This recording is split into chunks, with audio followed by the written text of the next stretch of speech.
Xin kính chào quý vị khán giả đang theo dõi chương trình Phân tích Thời sự. Tôi rất vui được đồng hành cùng quý vị trong một chủ đề đang thu hút sự quan tâm đặc biệt. Ai sẽ là Tổng Bí thư nhiệm kỳ tới? Đây không chỉ là câu hỏi về nhân sự cấp cao, mà còn là vấn đề liên quan trực tiếp đến đường lối phát triển và định hướng tương lai của đất nước trong giai đoạn mới. Tuy nhiên, trước khi bắt đầu, tôi xin khẳng định rõ, video này không đưa ra bất kỳ dự đoán hay khẳng định nào về nhân sự. Mọi nội dung được trình bày hoàn toàn dựa trên nguồn thông tin công khai, minh bạch và được sử dụng vì mục đích thông tin, phân tích chính sách và giáo dục công dân. Một số hình ảnh và đồ họa trong video chỉ mang tính minh họa, không thể hiện quan điểm chính thức của bất kỳ tổ chức, cơ quan hay cá nhân nào. Thưa quý vị, chức vụ Tổng Bí thư được xem là then chốt của then chốt trong hệ thống chính trị Việt Nam, là người lãnh đạo cao nhất của Đảng Cộng sản, định hướng chiến lược quốc gia, giữ vững ổn định chính trị và đại diện cho bản lĩnh, uy tín cũng như tầm nhìn của Việt Nam trên trường quốc tế. Mỗi thời kỳ, mỗi bối cảnh lịch sử đều đòi hỏi những phẩm chất lãnh đạo khác nhau. Có giai đoạn, đất nước cần một nhà lãnh đạo kiên định, kỷ luật và quyết liệt trong chỉnh đốn hệ thống. Nhưng cũng có giai đoạn, cần một nhà lãnh đạo mang tinh thần đổi mới, sáng tạo và hội nhập sâu rộng với thế giới. Vì vậy, câu hỏi ai sẽ là Tổng Bí thư nhiệm kỳ tới thực chất chính là cách để chúng ta cùng suy ngẫm. Đất nước cần điều gì hơn trong giai đoạn sắp tới? Ổn định hay đổi mới? Kế thừa hay bứt phá?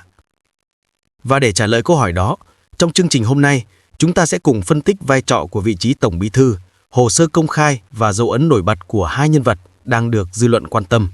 Ông Tô Lâm, Tổng Bí thư đương nhiệm và ông Phạm Minh Chính, Thủ tướng Chính phủ. Từ đó, chúng ta sẽ không tìm câu trả lời ai giỏi hơn ai, mà cùng nhau nhận diện ai phù hợp hơn với yêu cầu của thời đại mới.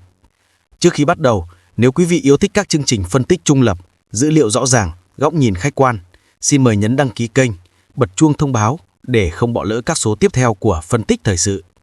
Cảm ơn quý vị đã đồng hành. Và bây giờ, chúng ta cùng bắt đầu phần đầu tiên. Vai trò và ý nghĩa của vị trí Tổng Bí thư trong hệ thống chính trị Việt Nam. Thưa quý vị, để hiểu rõ vì sao vị trí Tổng Bí thư được coi là then chốt của then chốt trong hệ thống chính trị Việt Nam, trước hết chúng ta cần nhìn lại cấu trúc quyền lực và vai trò lãnh đạo của Đảng trong toàn bộ bộ máy nhà nước. Trong mô hình chính trị Việt Nam, Đảng Cộng sản Việt Nam là lực lượng lãnh đạo nhà nước và xã hội. Tổng Bí thư chính là người đứng đầu Đảng, chịu trách nhiệm định hướng toàn bộ chiến lược phát triển quốc gia, từ xây dựng Đảng, quản lý nhà nước đến các vấn đề lớn về kinh tế, quốc phòng, an ninh và đối ngoại. Có thể nói mọi chính sách quan trọng, mọi bước chuyển hướng của đất nước đều ít nhiều gắn liền với tầm nhìn và quyết sách của người đứng đầu Đảng. Vì vậy, năng lực lãnh đạo của Tổng Bí thư không chỉ được thể hiện trong nội bộ Đảng mà còn lan tỏa ra toàn bộ hệ thống chính trị, thậm chí ảnh hưởng tới vị thế của Việt Nam trên trường quốc tế. Tổng Bí thư là người chủ trì các quyết sách quan trọng của Ban Chấp hành Trung ương, Bộ Chính trị, Ban Bí thư, những cơ quan nắm giữ quyền lực lãnh đạo cao nhất. Mọi định hướng chiến lược như phát triển kinh tế xã hội, chỉnh đốn hệ thống chính trị, công tác nhân sự, phòng chống tham nhũng hay đối ngoại quốc gia đều được bàn bạc, thống nhất và ban hành dưới sự chủ trì của vị trí này. Vì thế, người giữ cương vị Tổng Bí thư không chỉ cần bản lĩnh chính trị vững vàng mà còn phải có tầm nhìn dài hạn, khả năng dung hòa lợi ích trong Đảng và đồng thời tạo dựng niềm tin trong nhân dân. Trong suốt nhiều nhiệm kỳ, mỗi Tổng Bí thư đều để lại dấu ấn riêng của mình. Có người nổi bật với sự kiên định trong bảo vệ nền tảng tư tưởng, có người y dấu bằng cải cách kinh tế, hội nhập quốc tế hay công tác chỉnh đốn nội bộ. Nhưng tựu chung lại, tất cả đều hướng tới một mục tiêu duy nhất, đó là giữ vững sự ổn định chính trị, củng cố sức mạnh của hệ thống lãnh đạo và thúc đẩy phát triển đất nước theo hướng bền vững. Chính vì vậy, việc lựa chọn người đảm nhiệm cương vị Tổng Bí thư trong mỗi nhiệm kỳ không chỉ là quyết định về mặt nhân sự mà còn là lựa chọn về mô hình phát triển, định hướng chiến lược và phương thức lãnh đạo. Một người Tổng Bí thư phù hợp không chỉ cần có uy tín và kinh nghiệm mà còn phải có khả năng nhìn xa, hiểu thời cuộc và đủ bản lĩnh để dẫn dắt cả hệ thống vượt qua những thách thức trong và ngoài nước. Trong bối cảnh hiện nay, khi tình hình thế giới có nhiều biến động, kinh tế toàn cầu chững lại, cạnh tranh chiến lược giữa các cường quốc ngày càng gay gắt, vai trò của người đứng đầu Đảng càng trở nên quan trọng hơn bao giờ hết. Tổng Bí thư không chỉ là người giữ ổn định chính trị mà còn là người kiến tạo niềm tin của cán bộ, đảng viên và nhân dân vào con đường phát triển của quốc gia. Và cũng từ đây, câu hỏi đặt ra cho nhiệm kỳ tới trở nên rõ ràng hơn. Đất nước cần một nhà lãnh đạo nghiêng về củng cố kỷ luật, bảo đảm sự ổn định và trật tự trong Đảng, hay cần một người mang hơi thở đổi mới, sẵn sàng thúc đẩy cải cách và mở rộng hội nhập quốc tế. Đó là lý do khiến dư luận đặc biệt chú ý đến hai gương mặt nổi bật hiện nay, ông Tô Lâm, Tổng Bí thư đương nhiệm và ông Phạm Minh Chính, Thủ tướng Chính phủ. Ở phần tiếp theo, chúng ta sẽ cùng đi sâu vào phân tích hồ sơ, điểm mạnh và thách thức của từng người, những yếu tố có thể ảnh hưởng đến việc họ được xem là phù hợp với vai trò lãnh đạo cao nhất của Đảng trong giai đoạn sắp tới. Sau khi đã hiểu rõ vai trò và tầm quan trọng của chức vụ Tổng Bí thư, chúng ta cùng nhìn lại một trong những nhân vật đang được dư luận đặc biệt quan tâm. Ông Tô Lâm, người hiện đang đảm nhiệm cương vị Tổng Bí thư của Đảng Cộng sản Việt Nam. Xuất thân từ ngành công an nhân dân, ông Tô Lâm có nhiều năm kinh nghiệm trong lĩnh vực an ninh, quốc phòng. Trước khi được bầu giữ chức Tổng Bí thư, ông từng là Bộ trưởng Bộ Công an, một vị trí đòi hỏi kỷ luật nghiêm, sự tỉnh táo chính trị và khả năng điều hành toàn diện hệ thống an ninh quốc gia. Nền tảng này đã tạo nên cho ông một phong cách lãnh đạo rất đặc trưng, kiên quyết, chặt chẽ và đề cao trật tự, kỷ cương. Trong thời gian đảm nhiệm các vị trí lãnh đạo cao cấp, ông Tô Lâm được xem là người gắn liền với công cuộc phòng chống tham nhũng tiêu cực, một chiến dịch lớn đã được khởi xướng và duy trì liên tục trong nhiều nhiệm kỳ. Dưới sự lãnh đạo của ông, tinh thần không có vùng cấm, không có ngoại lệ, tiếp tục được thể hiện rõ ràng. Hàng loạt vụ án lớn liên quan đến cán bộ cấp cao, doanh nghiệp nhà nước và tư nhân đã được đưa ra ánh sáng. Những hành động mạnh mẽ ấy giúp củng cố niềm tin của nhân dân vào nỗ lực làm trong sạch bộ máy, khẳng định quyết tâm giữ vững kỷ luật của Đảng. Cùng với đó, ông cũng nhấn mạnh việc xây dựng Đảng vững mạnh về chính trị, tư tưởng và tổ chức, coi đây là nền tảng để duy trì vai trò lãnh đạo toàn diện của Đảng trong bối cảnh đất nước đang chuyển mình mạnh mẽ. Tuy nhiên, phong cách lãnh đạo quyết đoán và cứng rắn này cũng mang đến một số thách thức không nhỏ. Một số ý kiến cho rằng, khi quá tập trung vào kỷ luật và ổn định, có nguy cơ khiến các lĩnh vực cải cách thể chế, đổi mới kinh tế và sáng tạo xã hội chưa được thúc đẩy đủ mạnh. Đó là bài toán mà bất kỳ nhà lãnh đạo nào cũng phải đối diện, giữ vững ổn định nhưng đồng thời tạo động lực phát triển. Bên cạnh công tác nội bộ, đối ngoại cũng là một điểm nhấn đáng chú ý trong thời gian ông Tô Lâm giữ cương vị cao nhất. Việt Nam tiếp tục theo đuổi đường lối độc lập, tự chủ, đa phương hóa, đa dạng hóa quan hệ quốc tế, đồng thời giữ vững môi trường hòa bình, ổn định để phát triển kinh tế. Dù xuất thân từ ngành an ninh, ông thể hiện quan điểm cân bằng trong việc duy trì quan hệ với các đối tác lớn, đảm bảo lợi ích quốc gia trong bối cảnh cạnh tranh địa chính trị phức tạp. Tổng kết lại, có thể thấy thế mạnh lớn nhất của ông Tô Lâm nằm ở khả năng giữ ổn định chính trị, duy trì kỷ luật trong Đảng và kiên định với công cuộc phòng chống tham nhũng. Đó là những yếu tố giúp hệ thống chính trị vận hành vững vàng giữa bối cảnh thế giới nhiều biến động. Tuy nhiên, thách thức lớn nhất lại nằm ở việc chuyển hóa ổn định thành động lực phát triển mới, một yêu cầu ngày càng cấp bách khi Việt Nam đặt mục tiêu bứt phá về kinh tế, công nghệ và hội nhập trong thập kỷ tới. Nói cách khác, ông Tô Lâm đang đại diện cho hình ảnh một nhà lãnh đạo kỷ luật, cứng rắn, kiên định. Nhưng nhiệm kỳ sắp tới, nếu tiếp tục, sẽ đòi hỏi ông phải chứng minh khả năng kết hợp giữa ổn định và đổi mới, giữa trật tự chính trị và phát triển kinh tế. Hai yếu tố luôn cần được cân bằng trong mọi giai đoạn lịch sử. Nếu ông Tô Lâm được xem là biểu tượng của sự ổn định và kỷ luật trong hệ thống chính trị, thì ông Phạm Minh Chính, đương kim Thủ tướng Chính phủ, lại được nhìn nhận như một người đại diện cho tinh thần đổi mới, cải cách và hội nhập quốc tế. Sinh năm 1958, ông Phạm Minh Chính có một quá trình công tác khá đa dạng và toàn diện. Ông từng công tác trong ngành công an, sau đó đảm nhiệm nhiều vị trí quan trọng trong bộ máy tổ chức của Đảng, từ Bí thư Tỉnh ủy Quảng Ninh, trưởng ban tổ chức Trung ương, cho đến cương vị hiện nay là Thủ tướng Chính phủ Việt Nam. Chính sự trải nghiệm qua cả 3 cấp độ, an ninh, tổ chức và điều hành quốc gia, đã giúp ông sở hữu một góc nhìn đa chiều và bao quát hiếm có trong số các nhà lãnh đạo hiện nay. Trên cương vị Thủ tướng, ông Phạm Minh Chính đã để lại nhiều dấu ấn đáng chú ý, đặc biệt là trong quản trị khủng hoảng và điều hành kinh tế. Một trong những thành tựu nổi bật nhất là chiến lược phòng chống và phục hồi sau đại dịch COVID-19. Khi thế giới còn chao đảo, Việt Nam đã triển khai chiến dịch tiêm vaccine thần tốc, chuyển hướng sang chiến lược thích ứng an toàn, linh hoạt, kiểm soát hiệu quả dịch bệnh. Chính quyết định táo bạo đó đã giúp nền kinh tế sớm mở cửa trở lại, phục hồi nhanh chóng và duy trì tăng trưởng dương trong giai đoạn hậu đại dịch.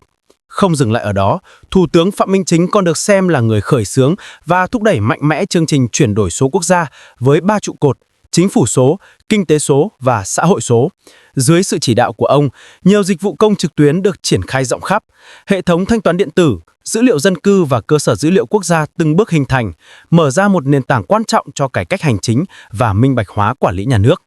Song song với chuyển đổi số là cải cách thể chế và hành chính công, một lĩnh vực mà ông đặc biệt quan tâm. Ông nhiều lần nhấn mạnh tinh thần cắt giảm thủ tục, phục vụ nhân dân và doanh nghiệp, coi đó là chìa khóa để xây dựng một chính phủ kiến tạo, liêm chính, hành động.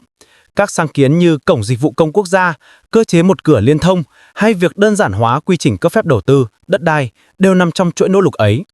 Trên mặt trận đối ngoại, ông Phạm Minh Chính cũng thể hiện phong cách linh hoạt, cởi mở và chủ động hội nhập. Trong nhiệm kỳ của mình, ông đã thực hiện hàng loạt chuyến công du tới Mỹ, Trung Quốc, Nhật Bản, châu Âu và các quốc gia ASEAN. Những cuộc gặp gỡ, đối thoại này không chỉ củng cố mối quan hệ song phương mà còn giúp nâng cao vị thế Việt Nam trên trường quốc tế, mở rộng cơ hội hợp tác trong thương mại, công nghệ, năng lượng và đầu tư. Tuy nhiên, hành trình lãnh đạo của ông cũng đối diện với nhiều thách thức không nhỏ. Tốc độ giải ngân vốn đầu tư công vẫn còn chậm, một số dự án hạ tầng trọng điểm bị kéo dài. Cải cách thể chế dù được khởi xướng mạnh mẽ nhưng vẫn gặp lực cản từ bộ máy thực thi. Khu vực tư nhân vẫn phản ánh khó khăn trong tiếp cận vốn và thủ tục hành chính. Những yếu tố đó cho thấy dù có tầm nhìn và quyết tâm, việc chuyển hóa chính sách thành hành động thực tế vẫn là bài toán khó. Điểm khác biệt quan trọng hơn là vai trò của Thủ tướng và Tổng Bí thư không hoàn toàn giống nhau. Thủ tướng là người điều hành bộ máy hành chính, chịu trách nhiệm về kinh tế xã hội, còn Tổng Bí thư là người định hướng chiến lược, lãnh đạo toàn diện Đảng và hệ thống chính trị. Vì vậy, nếu trong tương lai có sự chuyển đổi, ông Phạm Minh Chính sẽ cần chứng minh khả năng lãnh đạo mang tính tổng thể hơn, không chỉ điều hành kinh tế mà còn dẫn dắt toàn bộ tổ chức Đảng. Dẫu vậy, không thể phủ nhận rằng ông Phạm Minh Chính là một trong những nhà lãnh đạo thể hiện rõ nhất tinh thần đổi mới và hội nhập trong bối cảnh Việt Nam đang chuyển mình mạnh mẽ. Ông đại diện cho hình ảnh một nhà lãnh đạo thực tế, linh hoạt, có tầm nhìn quốc tế, hướng tới việc gắn kết giữa Đảng và Chính phủ trong một thể thống nhất để phát triển bền vững. Tóm lại, nếu ông Tô Lâm mang hình ảnh có sự ổn định, kỷ luật và chống tham nhũng, thì ông Phạm Minh Chính lại biểu trưng cho đổi mới, hội nhập và cải cách kinh tế. Cả hai đều có thế mạnh riêng, đều gắn bó sâu sắc với hệ thống chính trị và đều có dấu ấn đậm nét trong giai đoạn phát triển hiện nay của Việt Nam. Khi đặt hai nhân vật, ông Tô Lâm và ông Phạm Minh Chính lên cùng một bàn cân, chúng ta không chỉ đang so sánh hai phong cách lãnh đạo mà thực chất là đang nhìn thấy hai hướng đi khác nhau của đất nước trong nhiệm kỳ sắp tới. Ở một bên là sự ổn định và kỷ luật, biểu tượng cho tính bền vững, trật tự và liêm chính trong bộ máy nhà nước. Bên còn lại là sự đổi mới và hội nhập, đại diện cho tinh thần cải cách, năng động và tầm nhìn toàn cầu. Hai giá trị này tưởng chừng đối lập nhưng thực tế lại bổ sung cho nhau, và chỉ khi cân bằng được cả hai, quốc gia mới có thể phát triển bền vững. Nhìn vào ông Tô Lâm, điểm mạnh nổi bật nhất chính là khả năng giữ ổn định chính trị và kỷ luật tổ chức. Trong một giai đoạn thế giới đầy biến động, từ xung đột địa chính trị, cạnh tranh thương mại cho đến những rủi ro kinh tế toàn cầu, sự ổn định của Việt Nam trở thành lợi thế đặc biệt. Một nhà lãnh đạo cứng rắn, quyết đoán, giàu kinh nghiệm trong an ninh và bảo vệ hệ thống có thể giúp giữ vững trật tự, củng cố niềm tin, đảm bảo cho đất nước không bị cuốn vào vòng xoáy bất ổn. Tuy nhiên, thách thức nằm ở chỗ, làm sao để sự ổn định đó không trở thành rào cản của đổi mới. Một nền chính trị ổn định là điều kiện cần, nhưng phát triển bền vững lại đòi hỏi động lực sáng tạo, cải cách và dám thay đổi. Còn với ông Phạm Minh Chính, ưu thế lớn nhất chính là khả năng điều hành kinh tế xã hội và tư duy mở. Ông đại diện cho hình ảnh của một nhà lãnh đạo quen thuộc với cải cách thể chế, chuyển đổi số, quản trị vĩ mô và đối ngoại đa phương. Trong giai đoạn Việt Nam đang cần bứt phá về năng suất, công nghệ và hội nhập sâu hơn vào chuỗi giá trị toàn cầu, một nhà lãnh đạo mang tinh thần đổi mới có thể mang đến luồng gió mới. Tuy vậy, điểm yếu của mô hình này lại nằm ở tốc độ thực thi và năng lực kiểm soát rủi ro. Cải cách nhanh nhưng không chắc chắn, đổi mới nhiều nhưng thiếu đồng bộ có thể tạo ra những bất ổn về dài hạn nếu thiếu nền tảng chính trị vững vàng. Từ hai hình ảnh ấy có thể khái quát rằng: 1. Nếu ưu tiên số 1 của đất nước là giữ ổn định chính trị, củng cố kỷ luật nội bộ và phòng chống tham nhũng, thì hướng đi của ông Tô Lâm sẽ được xem là phù hợp hơn. Ngược lại, nếu ưu tiên là cải cách thể chế, thúc đẩy phát triển kinh tế và hội nhập sâu rộng, thì ông Phạm Minh Chính sẽ là gương mặt đáp ứng nhiều tiêu chí cần thiết. Dĩ nhiên, trong thực tế, không có sự lựa chọn tuyệt đối. Việt Nam cần cả hai yếu tố, vừa ổn định vừa đổi mới. Vấn đề nằm có mức độ nhấn mạnh và thứ tự ưu tiên. Giai đoạn tới, khi kinh tế toàn cầu vẫn chưa thật sự phục hồi, biến động chính trị thế giới gia tăng, việc bảo đảm kỷ luật và trật tự trong Đảng có thể được đặt lên hàng đầu. Nhưng cùng lúc đó, để không tụt lại phía sau, quốc gia vẫn cần duy trì động lực cải cách, chuyển đổi mô hình tăng trưởng và khai thác tối đa cơ hội từ công nghệ mới, thương mại xanh và đầu tư quốc tế. Nói cách khác, câu hỏi ai sẽ là Tổng Bí thư nhiệm kỳ tới không chỉ là đơn thuần về một con người, mà còn là câu hỏi về con đường phát triển. Đất nước đang ở ngưỡng cửa của một chu kỳ phát triển mới, nơi sự ổn định là nền tảng và đổi mới là động lực. Nhà lãnh đạo phù hợp nhất sẽ phải hội tụ cả hai yếu tố, bản lĩnh để giữ vững hệ thống và tư duy cải cách để mở ra tương lai. Để nhìn nhận đúng ai phù hợp với vị trí lãnh đạo cao nhất trong nhiệm kỳ tới, trước hết, cần xác định rõ bối cảnh mà Việt Nam đang và sẽ đối mặt trong giai đoạn 2025-2030. Một thời kỳ được coi là bản lề của phát triển, khi đất nước bước sang giai đoạn chuyển đổi mạnh mẽ về cả mô hình kinh tế, công nghệ và cơ cấu xã hội. Thế giới hiện nay đang trải qua những thay đổi sâu rộng chưa từng có kể từ sau chiến tranh lạnh. Cuộc cạnh tranh giữa các cường quốc ngày càng gay gắt, đặc biệt là giữa Mỹ và Trung Quốc. Các xung đột khu vực vẫn âm ỉ, kinh tế toàn cầu chững lại, chuỗi cung ứng dịch chuyển nhanh chóng và công nghệ trí tuệ nhân tạo, tự động hóa đang định hình lại mọi lĩnh vực sản xuất. Trong bối cảnh đó, Việt Nam với độ mở kinh tế thuộc nhóm cao nhất thế giới chắc chắn chịu tác động trực tiếp cả cơ hội lẫn rủi ro. Trên phương diện kinh tế, Việt Nam đặt mục tiêu trở thành nước có thu nhập trung bình cao trước năm 2030 và thu nhập cao vào năm 2045. Điều này đòi hỏi tốc độ tăng trưởng bình quân phải duy trì khoảng 6,5 đến 7% một năm, một nhiệm vụ không hề dễ dàng trong bối cảnh năng suất lao động còn thấp, hạ tầng chưa đồng bộ và cải cách thể tình vẫn chậm. Cùng lúc đó, các yếu tố mới như kinh tế xanh, kinh tế số và năng lượng tái tạo đang trở thành động lực chủ đạo của thế giới, buộc Việt Nam phải tái cơ cấu mô hình phát triển. Trên bình diện xã hội, Việt Nam đang bước vào giai đoạn già hóa dân số nhanh, chênh lệch vùng miền gia tăng, trong khi yêu cầu về giáo dục, y tế, việc làm chất lượng cao và an sinh xã hội ngày càng lớn. Điều đó đòi hỏi người lãnh đạo phải có tư duy nhân văn, hiểu dân, gần dân, biết cân bằng giữa tăng trưởng kinh tế và phát triển con người. Trên lĩnh vực đối ngoại và an ninh quốc gia, khu vực châu Á-Thái Bình Dương vẫn là tâm điểm chiến lược của thế giới. Việt Nam cần một đường lối ngoại giao khôn khéo, kiên định độc lập, tự chủ, nhưng vẫn đủ linh hoạt để tận dụng quan hệ với các đối tác lớn. Một nhà lãnh đạo có tầm nhìn quốc tế, bản lĩnh chính trị và khả năng kết nối sâu với cộng đồng toàn cầu sẽ là yếu tố then chốt để giữ vững vị thế của Việt Nam trong trật tự mới. Từ toàn bộ bức tranh ấy, có thể xác định 5 tiêu chí cốt lõi cho người đảm nhận cương vị Tổng Bí thư trong giai đoạn tới. 1. Kiên định nền tảng chính trị và giá trị cốt lõi của Đảng, giữ vững độc lập tự chủ, không dao động trước sức ép bên ngoài. 2. Tư duy chiến lược và tầm nhìn dài hạn, có khả năng định hướng mô hình phát triển quốc gia trong bối cảnh kinh tế số, kinh tế xanh và biến đổi khí hậu. 3. Năng lực tổ chức và thực thi chính sách, biến ý chí chính trị thành hành động cụ thể, khắc phục tình trạng trì trệ, né tránh trách nhiệm trong bộ máy. 4. Khả năng truyền cảm hứng và tạo đồng thuận xã hội, gắn kết nhân dân với Đảng, củng cố niềm tin và khơi dậy khát vọng phát triển đất nước. 5. Uy tín, đạo đức và tính liêm chính tuyệt đối, bởi vị trí này không chỉ đòi hỏi trí tuệ mà còn là tấm gương chuẩn mực về đạo đức và trách nhiệm. Người lãnh đạo hội tụ được cả 5 tiêu chí cốt lõi trên sẽ không chỉ duy trì ổn định chính trị mà còn có thể mở ra một giai đoạn mới, nơi Việt Nam bước sang nước thang phát triển cao hơn, vừa vững chắc về thể chế, vừa năng động trong hội nhập, vừa nhân văn trong quản trị xã hội. Bởi vậy, câu chuyện về người kế nhiệm Tổng Bí thư nhiệm kỳ tới không nên dừng lại ở việc đoán định cá nhân, mà cần được hiểu như một bài toán chiến lược của đất nước. Ai có thể dẫn dắt đất nước qua những biến động của thế giới, đồng thời khơi dậy được tiềm năng to lớn của dân tộc trong thời đại mới? Qua toàn bộ hành trình phân tích, có thể thấy rằng câu hỏi ai sẽ là Tổng Bí thư nhiệm kỳ tới không chỉ dừng lại ở việc tìm ra một cái tên cụ thể, mà thực chất là cách để mỗi chúng ta cùng nhìn lại định hướng phát triển đất nước trong giai đoạn mới. Hai nhân vật nổi bật hiện nay là ông Tô Lâm và ông Phạm Minh Chính, đều là những người có bản lĩnh, có đóng góp và mang những phong cách lãnh đạo riêng.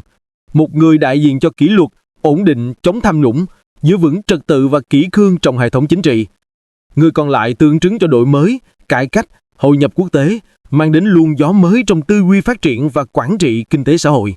Nhưng trên hết, dù là ai, điều mà đất nước và nhân dân mong đợi vẫn chỉ gói gọn trong 2 chữ là phù hợp. Phù hợp với hoàn cảnh, phù hợp với yêu cầu phát triển, phù hợp với lợi ích lâu dài của dân tộc. Một nhà lãnh đạo thực sự xứng đáng sẽ là người biết gìn giữ nền tảng, biết đổi mới đúng lúc, biết lắng nghe nhân dân và hành động vì tương lai của quốc gia. Nhìn về phía trước, giai đoạn 2025-2030 sẽ là thời kỳ bản lề, nơi Việt Nam phải đồng thời giữ vững ổn định chính trị và tạo đột phá phát triển. Người đứng đầu Đảng trong nhiệm kỳ tới sẽ gánh vác trọng trách không chỉ về chính trị mà còn là trách nhiệm lịch sử, dẫn dắt đất nước vượt qua những thử thách mới, giữ niềm tin và khơi dậy khát vọng vươn lên của cả dân tộc. Chúng ta không thể biết trước tương lai, nhưng có thể tin tưởng rằng dù ai đảm nhận trọng trách đó, con đường mà Việt Nam lựa chọn, độc lập, tự chủ, đổi mới và phát triển bền vững. Toàn bộ nội dung trong video này được xây dựng dựa trên nguồn thông tin công khai, có kiểm chứng từ các cơ quan truyền thông chính thống và tài liệu công bố công khai trên các cổng thông tin của nhà nước. Video này không nhằm dự đoán, bình luận hay khẳng định bất kỳ kết quả nhân sự nào, mà chỉ phục vụ mục đích thông tin, nghiên cứu, giáo dục và phân tích chính sách. Mọi hình ảnh, biểu đồ hoặc tư liệu minh họa đều chỉ mang tính minh họa, không thể hiện quan điểm hay lập trường chính trị của bất kỳ tổ chức hoặc cá nhân nào. Chúng tôi tôn trọng và tuân thủ mọi quy định pháp luật Việt Nam về thông tin, bảo chỉ và bảo mật quốc gia. Nếu quý vị thấy video này hữu ích, hãy nhấn đăng ký kênh để theo dõi chuỗi chương trình phân tích thời sự, nơi chúng tôi mang đến những góc nhìn khách quan, trung lập và sâu sắc về các vấn đề chính trị, kinh tế, xã hội trong nước và quốc tế. Cảm ơn quý vị đã quan tâm, theo dõi và đồng hành cùng chương trình. Xin kính chào và hẹn gặp lại trong các số tiếp theo.